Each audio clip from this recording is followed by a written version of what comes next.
Hi అండి, నేను మీ రాజీని. ఈరోజైతే మరో వీడియోతో మీ ముందుకైతే వచ్చేసాను. ఈరోజు చికెన్ పచ్చడి, రొయ్యల పచ్చడి అయితే పెడుతున్నాను అనమాట.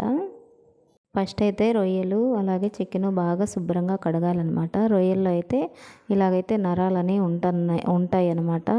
నల్లగా ఇదైతే ఉంటే మాత్రం నోటికి కరా కరా అని ఉసికి తగిలినట్టయితే తగిలిద్ది. ఖచ్చితంగా ఇవైతే తీసేసుకోవాలి. ప్రతి ఒక్కదానికి, చిన్నదానికి పెద్దదానికి అన్నిటికీ కూడా ఆ నరాలు అనేది తీసేసుకొని శుభ్రంగా క్లీన్ చేసుకోవాలి. అప్పుడే టేస్ట్ బాగుంటుంది, లేకపోతే తినలేరనమాట. ఇంకా రెండు అయితే పొయ్యి మీద పెట్టి అయితే పసుపు ఉప్పు వేసి బాగా నీరు వెనికిపోయిన దాకా అయితే వేపాను. అలాగే ఇంకా వేగంగానే ఇప్పుడైతే చికెన్ అయితే వేడిగా నూనె కాగబెట్టి నూనెలో అయితే వేసాను చికెను. ఈ నూనె ఏంటంటే పల్లి నూనె అయితే వాడాను నేను. పచ్చళ్ళకి ఇంకా పల్లి నూనె బాగుంటుంది కదా. ఇంకొక పక్క అయితే రొయ్యలు కూడా ఉడకబెడతా ఉన్నాను. ఇంకా అవి కూడా నీరు పోతే ఈలోపు నీరు పోయిద్దని చెప్పి రొయ్యలు పక్కన పెట్టి ఉడకబెడుతున్నాను. ఈలోపు నేనైతే చికెన్ కూడా తినడానికి చికెన్ కర్రీ చేశాను అనమాట. ఆ రోజే చికెన్ కర్రీ కోసం చికెన్లో అయితే ఉప్పు, పసుపు, అల్లం వెల్లిపాయ పేస్టు, ధనియాల పొడి, అలాగే పెరుగు, గరం మసాలా, కొంచెం వాటర్ వేసి ఆయిల్ కూడా అందులోనే వేసుకొని పొయ్యి మీద పెట్టి బాగా మగ్గించుకున్నాను. నేను చికెన్ పచ్చడి, రొయ్యల పచ్చడి చేసేలోపు చికెన్ అయితే ఉడికిపోయింది. అలాగే బిర్యానీ కూడా చేశాను, చికెన్ బిర్యానీ.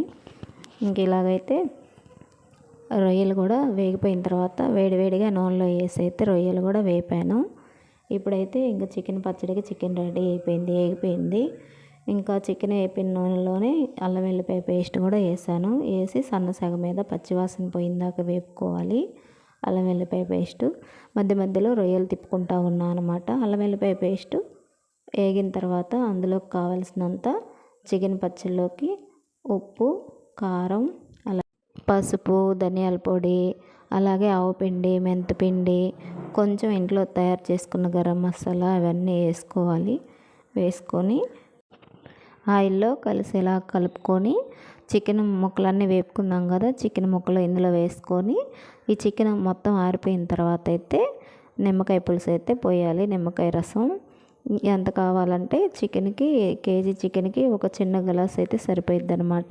ఇంక ఇప్పుడు చికెన్ పచ్చడి అయితే అయిపోయింది. ఇంకా పక్కన పెట్టేసి ఇంకా నెక్స్ట్ ఏంటంటే రొయ్యల పచ్చడి కూడా స్టార్ట్ చేశాను. ఇంకా నూనెలో బాగా వేపుకొని రొయ్యలు ఇలాగైతే ఎర్రగా వేపుకొని దీంట్లోనే అల్లం వెల్లిపాయ పేస్ట్ వేసాను సరిపడా, రొయ్యలకు సరిపడా. అలాగే కొంచెం కారము, కొంచెం ఉప్పు, పసుపు, ధనియాల పొడి, జీలకర్ర పొడి, అలాగే కొంచెం మెంతిపిండి, ఆవు పిండి కూడా వేసాను. దీనికి కూడా అంతే సేమ్.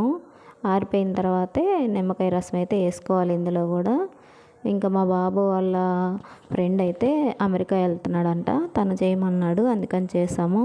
టమాటా పచ్చడి, రొయ్యల పచ్చడి, చికెన్ పచ్చడి చేసి పంపించాను అనమాట. ఇంకా ఆ రోజు చికెన్ బిర్యానీ, చికెన్ కర్రీ అయితే చేశాను. తినేసి ఇంక ఇలాగైతే ప్యాకింగ్ చేస్తాము. ఈసారి ఇలా ప్యాక్ చేస్తామన్నమాట, ఎందుకంటే వాళ్ళకి చెకింగ్ ఉంటుందంట, అందుకని చెప్పి ఇలా చేయమన్నారు. ప్యాకింగ్ మార్చాము ఈసారి. ఇంక ఇదేనండి వీడియో. నచ్చితే లైక్ చేయండి, అందరూ సబ్స్క్రైబ్ చేయండి, సపోర్ట్ చేయండి. ఇంకా ఎవరికైనా చికెన్ పచ్చళ్ళు కావాలంటే ఖచ్చితంగా కామెంట్ చేయండి, రిప్లై ఇస్తాము, పంపిస్తాము ఎక్కడికైనా.